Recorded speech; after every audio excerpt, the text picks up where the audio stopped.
What's up, everyone? This is me, PP Talks, and oh my god, breathe in, breathe out, breathe in, and breathe out. When you see these type of games in sport, your heart goes for a toss, and you cannot handle the BP pressure and everything. So, for every take a few minutes, if you're in such types of situations where your heart skips a beat and you're oh my god, you're in heavy BP, just do the simple breathe in breathe out exercise. It cures most of the diseases. Because when you see a game like that, Chelsea winning against West Ham 2-1 in the end at Stamford Bridge, and there are 1,000 things to talk about that, especially in the second half and what unfolded. We're going to get to that in a sec. But before I go into them, make sure to like this video, make sure to subscribe to PB Talks, make sure to hit the bell symbol to get any notifications once I put videos like this or go live. I will be doing India-Pakistan review as well as I'm thinking of doing a Man United West Ham watch along. When is that time? I'm sorry, Man United Arsenal. Why am I saying West Ham? We just played now. So Man United play Arsenal tomorrow. It's at 10:30. It's kind of like India Pakistan same time. So maybe I won't do a watch along. So yeah. But yeah, what do I say about this? We needed the 3 points after the shit show at Southampton. We got the 3 points, 2 home wins in a row. David Moyes still has no wins at Stamford Bridge. It's incredible that you're a manager for so long and he has no wins at Stamford Bridge yet. That's an absolutely mad stat. He nearly got it today, but things happened. And yeah. So we went in with a very much changed lineup. Obviously, Fofana had started. Aubameyang and Zakaria just signed on deadline day, so I don't think they were ready to playing today. I think they'll probably play on Tuesday when we play against Salzburg in the Champions League. But we went with a super strange lineup, and I couldn't understand why. And you say this lineup, we went in with 3-5-2, to be fair. Fofana, Silva, and Koulibaly are back three. On midfield of Cucurella being left wing back, Reece James right wing back, Conor Gallagher, Kovacic, Loftus-Cheek being the midfield three, and then Pulisic and Sterling started up front in the 3-5-2. I was like, okay, you dropped Jorginho, you dropped Havertz, you dropped Mount, you dropped all three of them. And I was thinking, where is the? I know those three have been dropping stinkers, but where in this lineup screams creativity against West Ham, who you're going to be sitting deep. And then they just pump the ball up to Antonio, who will do his thing from there. And that effectively turned out to be the first half. There was no creativity from both teams. Both keepers might as well would have sat back in their team hotels, just chilling, maybe eating something or drinking something. I don't know, because both keepers had nothing to do in that first half. We were slow, we were sloppy, we had no idea what to do. Our decision making was poor. We took too many touches on the ball. And I think we probably had 35 million corners. How can we be so poor on corners? By the time they scored their first, which is what I'll come into the second half, we had about so many corners in the first half, and half of them didn't even beat the first man. How is that even possible? Don't you train enough to take corners? How do you not even beat the first man? If you put it into the danger area and if the defenders clear it, fair enough. At least put it in there. Don't put such a bad corner that it doesn't even beat the first man. That was most of the situations when Cucurella was taking corners in the first half. At least Conor Gallagher put them into half decent areas. And we weren't good enough to attack them. And that's how the first half went about. Nothing happened. It was slow. It was dull. It was boring. I was like, wow, did the first half even happen? Because both keepers, as I said earlier, could literally chill in a hotel, in the team hotels back home. Second half came out, and again, we were kind of slow, sloppy. We didn't make the changes earlier. And then this got happens. Oh my God. We had 10 corners. I repeat, we had 10 corners before they had their first one. They had their first corner, was cleared out. Bowen takes a shot, well saved by Mendy, goes up for another corner. And from the resulting corner, look at this. Mendy puts it out straight to Rice, who's literally right there. there are two defenders on the line and another West Ham attacker behind him. But Mendy, you can use your hands because the players cannot use their hands.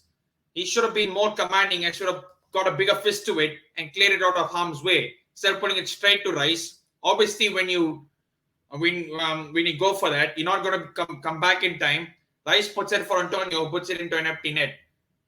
Should he even been on the pitch? I mean, I know I don't like to crib about referees that much. We should have done better in that situation. But this is to reference towards what happened in the end and how they will say, oh, this, that, and the other. But literally minutes before the corner happened, Antonio did this to Thiago Silva. Literally, he did like this. I mean, is this WWE or something? And he was on a yellow card. How the referees never spotted that and gave him a second yellow and sent him off is beyond question. And after that, it's only after West Ham scored their first goal, we actually woke up. I mean, we woke up only after they scored. I don't know why that happens. Why can't we be on it from minute one? We didn't make changes, but we kind of looked a bit more threatening, shall we say. And I don't know why. I don't understand why we don't switch on unless why we didn't switch on today until they scored the first goal. I mean, it baffles me, but we had to do it, and we bought on changes. Thomas Tuchel had to bring on changes. He bought on Chilwell. He bought on Armando Broja. He bought on Havertz, and that changed the game because I was thinking, where the hell are we going to score? Because we didn't look like scoring. We didn't even look like testing Fabianski, to be fair. Because West Ham defended deep and they defended quite well. I think Zuma had a great game. Kerr had a good game, and so did the others. But a moment of say, I would just say moment because you know how to describe it. Silva puts in a long ball. Chilwell gets on the head of it, kind of spins past Kerr, and then I don't know why Fabianski had to come out. I mean, from that far, from that tight angle, Chilwell is not going to score. He should have stayed on his side, but Fabianski came out and Chilwell just about got a touch to it, went past Fabianski's legs and just trickled into the net. And it was 1-1, and you were thinking, oh my God, this is something out of absolutely nothing. I mean, we somehow got the goal. I don't know how. Don't ask me how. I don't know how. But we got it, and then we should have pushed on more. We kind of did push on more. Sterling was getting a bit more chances. I mean, not one-on-one chances. He was trying to run at defenders. He did put a couple of crosses in the box, which cost the defense a bit of problems, but they were able to deal with it, West Ham. But then we had Jorginho come on, and 86 minutes or something, he got caught out. And then Maxwell Cornet came on. His first touch was this. That is an open chance. This is an open goal. And how he just hits the post is beyond me. If he scores that, they win the game. And they would have totally deserved it because it was their game plan. Sit back and hit on the break and wait for any Chelsea mistakes, which what we did. Jorginho again caught on the ball. I don't know why he's trying to play tippy-tappy around that area when he's being surrounded by 2 or 3 West Ham players. Just kick it out of play, get outside the stadium. And then Maxwell Cornet just pulls off the back of Koulibaly, and then it's a simple header. How he misses that is beyond me. And literally just seconds later, we go on to score. The combination of the 3 substitutes, Broja laying it off for Chilwell, crossing for Havertz, first time finish, great finish that one. I mean, he's got so much stick from everyone, rightly so, because he hadn't been performing, but he hopped onto that moment immediately and he scored. That was 2-1. Great finish first time. Chilwell with the assist. The 3 substitutes working well, and Tuchel substitutes eventually had to work. But then, when you're thinking, okay, let's just see this out, Reece James does a stupid header behind. I mean, made absolutely no sense. Why are you heading it back when you've just got Fofana behind you? I mean, I know it's your first game together, but come on.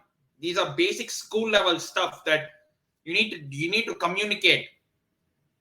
Communication is the most important thing. He didn't communicate. Ball goes back. Mendy doesn't catch the ball, parries it out. Bourne kind of like goes through him. It's a sort of a 50-50. passes it straight out to Kone, who buries it in the top corner. It was ruled out for a foul because Bowen on the follow through went and kicked Mendy. Personally, for me, is that a foul? No. Did we get away with it? Yes. Were West Ham robbed on that occasion? Yes. But were they robbed on the whole? No. Because Antonio should have been sent off so that their goal wouldn't have stood. So this kind of evens it out. And in fact, instead of complaining that you should have got the point, you should have got 3 points. Because Kone missed a simple header, open goal, just minutes back. Just a minute before Chelsea got the second goal, Kone missed an open header. If he scores that, the West Ham got 2-1 ahead. So instead of blaming refs, look at your own players. I mean, it's refs. I know refs are shocking. They are having stinkers after stinkers.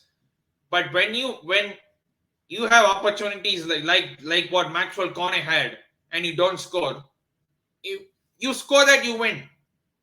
It's as simple as that. You can't blame refs after what Kone missed that. Yes, it should not have been a foul. Yes, West Ham's goal should have stood. If it had happened at Chelsea, I would be complaining. But at the end of the day, you got to look at your own problems. And that's what happened. I mean, game somehow finished 2-1. I don't know how. We got a second home win in a row. And perfect time for Aubameyang and Zakaria to come in. And of course, we play RB Salzburg on Tuesday in the Champions League, after which we go on to play Fulham. So it's a mad game, but 3 points and up the Chelsea. As I keep saying at the end of every single video, if you know this channel, make sure to subscribe, make sure to hit the bell symbol. And we're still in the midst of a pandemic, so make sure to stay safe and wash them hands. Thank you, everyone. Catch you soon.